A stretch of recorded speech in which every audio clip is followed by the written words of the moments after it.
Hey guys, so I had 3 appointments this week that were pertaining to my bariatric journey, and I thought I would tell you guys how that went. The first one I had was the blood work, and it turns out you're not supposed to eat before you go get your blood work done, and I was really nervous and scared about passing out, so I had a little protein bar right before I went in, so I ended up having to reschedule that.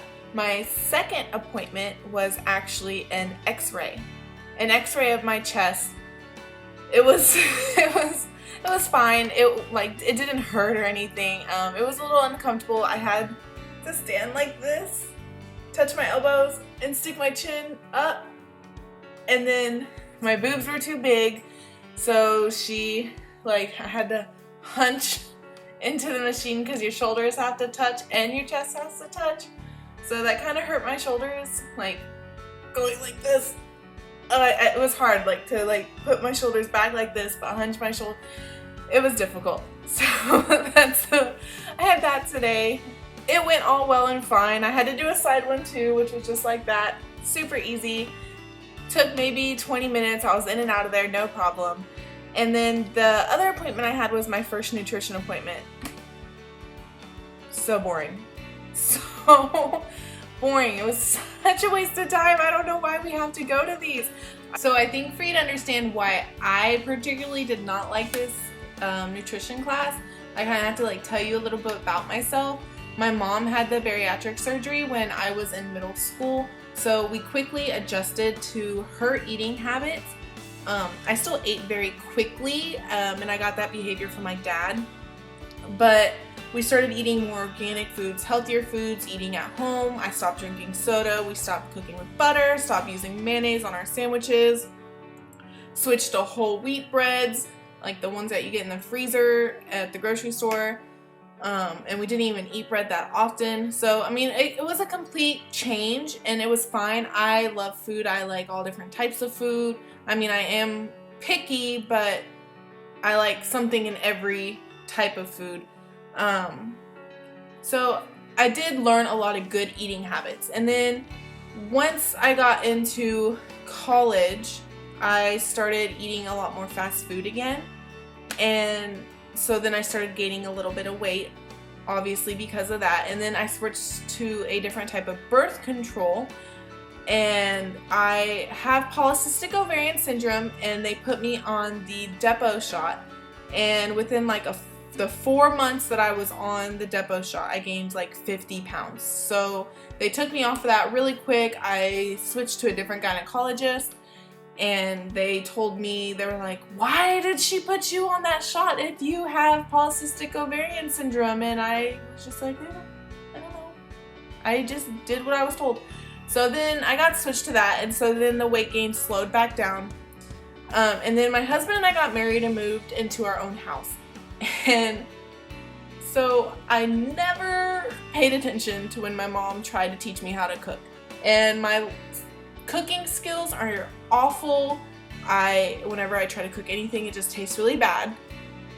I am getting better, but I'm just not very good at cooking. I mean, I can cook a really good chili, and I can cook almost any type of casserole, but that's about the extent of it.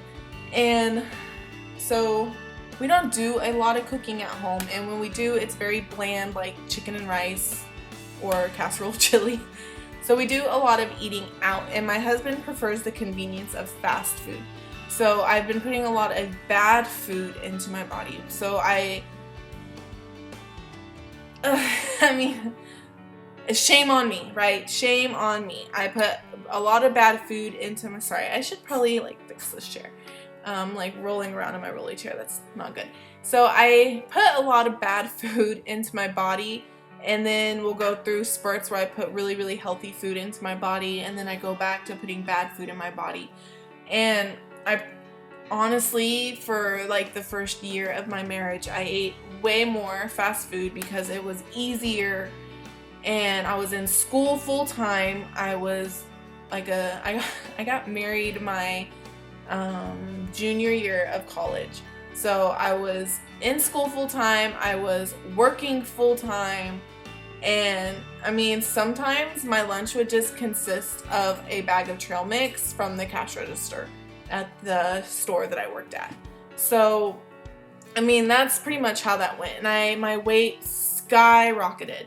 Just went out of control. I'm probably 80 pounds, 70. I'm trying to think, how much did I weigh in high school? I don't know, but I weigh a lot, and I'm at least 60 pounds heavier than I was in high school. And a lot of that is my eating habits. It's not really my portion control. I have gotten a lot better at my portion control. That's something that I have consciously worked at. My husband has also been very supportive of my portion control. When we are eating, I have like tells that I'm full. So like I'll start eating slower, I'll start like pushing things around on my plate, and my husband knows like, oh, you're done, I'm gonna eat the rest of your food now. So I mean, there's that kind of strategy we worked out, and I don't really feel the pressure to finish my plate. So I mean, finishing all the food on my plate and portion control is not really my problem. It's the types of food that I eat. And I have attempted to make better decisions. I've tried Nutrisystem. I thought it was the most disgusting thing in the world. I tried Weight Watchers, and I hated having to count every point, especially when you're cooking homemade meals. I hated like, okay, I used, you know, so many cups in this and so many teaspoons of this, but then I ate like a sixth of it, so then it's this, like, I just hated counting those points. I saw a dietitian for a year. He put me on like a chicken and rice diet, and it was miserable. I've seen nutritionists before, and so I mean, I know some basic information about that, and I have learned a lot of information from my parents as well. So I feel like I went into this nutrition meeting with a lot of base knowledge on habits that I should be doing.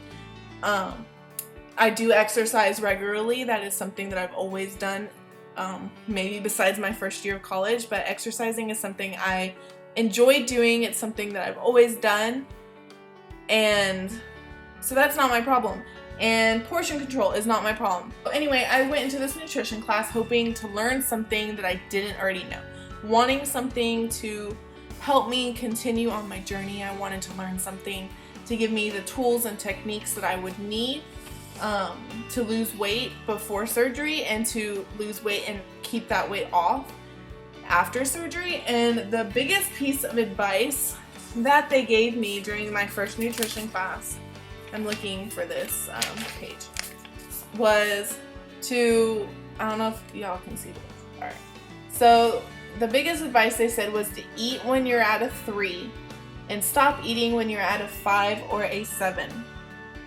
So she said when you're ravenous, that you're growling, you have a headache because you're so hungry, you might get angry, what's that word, hangry or whatever, and then you tend to eat way too fast. Oh, I can peek out. So then you tend to eat way too fast, and then you become a 10, and then you're like, oh, I'm full. And then you need to like go to sleep. You're kind of like, someone in the class said, like a food coma. I don't usually feel like a 10. When I overeat, I feel like an 8 most of the time. I know that I ate a little bit too much because I was eating too fast, so I didn't like notice when I was full. But it's not like, oh, I'm full, I don't feel good. It's like, oh, I probably ate a little bit too much. But anyway, that was the biggest advice she gave, was to eat when you're a 3. Sometimes I forget to eat breakfast, which she did recommend eating breakfast, but I mean, we've been told to eat breakfast our whole lives. I remember in like middle school and high school, before an exam, teachers would be like, make sure you eat breakfast before your test. So, I mean, that's something that's been drilled into our heads. I didn't need to pay $130 to take this course for her to tell me to eat breakfast. And I also didn't need to pay all that money for her to tell me don't eat when you're not hungry. I mean, maybe it was beneficial to someone. It wasn't beneficial to me. It was super disappointing, underwhelming. Let's see. So, I mean, yeah, it was just, she said there was one technique. She said record keeping. So write everything down. But I mean, that's something I've also learned by going to a dietitian. I have tried doing that.